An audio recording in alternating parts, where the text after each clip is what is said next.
আপনি ওই আপুটাকে আমি কখনো কোনো সিনেমায় দেখিনি আর কখনো দেখিনি। চা বিক্রি করে দেখছেন তো? হ্যাঁ, রাস্তার পাগল চা বিক্রি করতেছে। চা বিক্রি করে উনি সিনেমা থেকে পালাইছে। হ্যাঁ, অনেকে বলছে মিডিয়া থেকে পালাইছে, এখন চা বিক্রি করে সে আপনাকে নিয়ে কথা বলছে। আপনি নাকি এই সব কথাবার্তা বলতেছেন ভাইরাল হওয়ার জন্য, শাকিব খানের নিয়ে কথা বলছেন ভাইরাল হওয়ার জন্য। আমি বলি যে ভাইরাল হচ্ছে খুবই কি বলে, এটা হচ্ছে আজকে আছে কালকে নেই। আমি শাকিব খানের একজন রিয়েল ফ্যান, একদম পাগলা ভক্ত। হয় কি যে দেখবেন কিছু কিছু ছাগল আছে ফেসবুকে আসতেছে আর যাচ্ছে, আসতেছে যাচ্ছে। আমি কিন্তু তাদের মতো না, আমি সারা জীবনই শাকিব খানের জন্য পাগলামো করে যাচ্ছি। হ্যাঁ, এবং করেও যাব, আমাকে কেউ থামাতে পারবে না। যদি ভাইরাল হওয়ার জন্য হইতো তাহলে হচ্ছে আমি 2-1 দিন আপনাদেরকে ডেকে করতাম ফোনে ফোনে নিজের ভিডিও দিয়ে, পরে উধাও হয়ে যেতাম। আমি কিন্তু এখনো উধাও হইনি, কারণ আমার ওই লোড নেওয়ার ক্ষমতা আছে। আমি মনে হয় যে আমি অনেক লোড নিতে পারবো। তাহলে সে আমাকে নিয়ে এইসব কথা কেন বলবে? আমার মনে হয় না যে তার কোনো যোগ্যতা আছে, কারণ আমি যথেষ্ট ভালো ফ্যামিলি থেকে বিলং করি। আমার মনে হয় যে আমি যদি সিনেমা নাও করি, আমার এরকম চা বিক্রি করে খেতে হবে না, কারণ আমার বাবা মার অঢেল টাকা পয়সা আছে।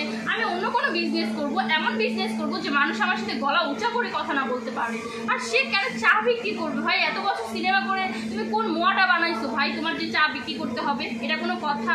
সে বলেছে যে পরিচালকদের খারাপ প্রস্তাবের অফার সে মেনে নিতে পারবে, জন্য পালাচ্ছে। এটা কোনো কথা না ভাই, এটা কারা বলে? আমাদের তো পরিচালকরা খারাপ অফার দেয় না। কেন দেয় না? কারণ যেই শালারা হচ্ছে খারাপ অফার দিবে তাদেরকে মনে করেন যে মাথায় তুলবো, এইভাবে ধরে এইভাবে আচ্ছা দিব। কারণ মানে আমি কোন জায়গায় এটা জেদ থেকে বললাম, কারণ আমাকে খারাপ অফার কেন দিবে রে ভাই? আমি যদি ভালো হয়ে কাজ করি অবশ্যই আমাকে ভালো অফার দিবে, আর আমি যদি নষ্টামি করি অবশ্যই আমাকে নষ্টামির অফারই দিবে। তাই সে পালানোর কে? তারা যদি বলা হতো না যে তোমাকে আসো আমার সাথে ডার্লিং, তোমাকে শাকিব খানের সাথে মুভি করাবো, সে গিয়ে শুয়ে পড়তো। সে আর তখন ওই দ্বিতীয়বার না এই কথা চিন্তা করতো না। তাকে কেউ সুযোগ দেয়নি, তাই হচ্ছে মাথাটা একটু মস্তকটা একটু ঘুরে গেছে। আপু অনেক কথা বললাম, আপনার যারা দর্শক অলরেডি অনেক একটা ফ্যান ফলোয়ার হয়ে গেছে, আপনার অনেক কিছু দর্শকদের জন্য কিছু বলবেন কিনা? দর্শকদের জন্য একটা কথাই বলবো যে অনেক পাগল ছাগলে আমাকে নিয়ে অনেক কথা বলবে, ওইটা কখনো মাথায় দিবেন না। কারণ আমি আপনাদের জন্য ভালো কিছু করার চেষ্টা করতেছি, শাকিব খানের নায়িকা হওয়ার চেষ্টা করতেছি। যখন শাকিব খানের নায়িকা হয়ে যাব তখন অবশ্যই আমি আপনাদেরকে মনে রাখবো। আপনাদের জন্য যে এত সেলিব্রিটি হয়েছে অবশ্যই আমি সেটা মনে রাখবো। তবে আপনাদের কি করতে হবে, আমাকে অনেক সাপোর্ট করতে হবে, ইভেন হচ্ছে আমার জন্য দোয়া করতে হবে যাতে হচ্ছে আমি শাকিব খানের নায়িকা হতে পারি।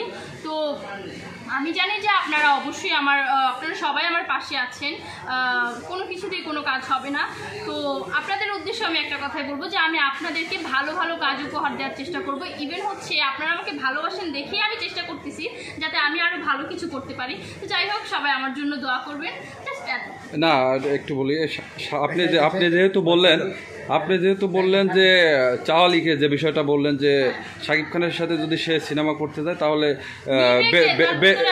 সে বেডে শোয়ার প্রস্তাব দিলে শেষ হবে। এক্ষেত্রে যদি আপনার এই ধরনের কোনো প্রস্তাব আসে সেক্ষেত্রে আপনি কি করবেন? না, আমি কখনোই করবো, কারণ আমি আমার যোগ্যতা দিয়ে কাজ করবো। আমার তো তার তো কোনো কিছু নাই, তার চেহারা নাই, তার ভিতরে হচ্ছে সব ছাই হয়ে গেছে। ওই যে ঝামা বলে না, ঝামা হয়ে গেছে। তার ভিতরে কি আছে পরিচালকরা নিয়ে দেখবে যে ভিতরে খুলে দেখবে যে সব ঝামা।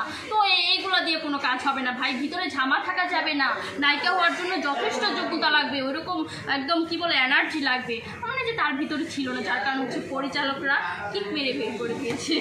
ঠিক আছে, থ্যাংক ইউ।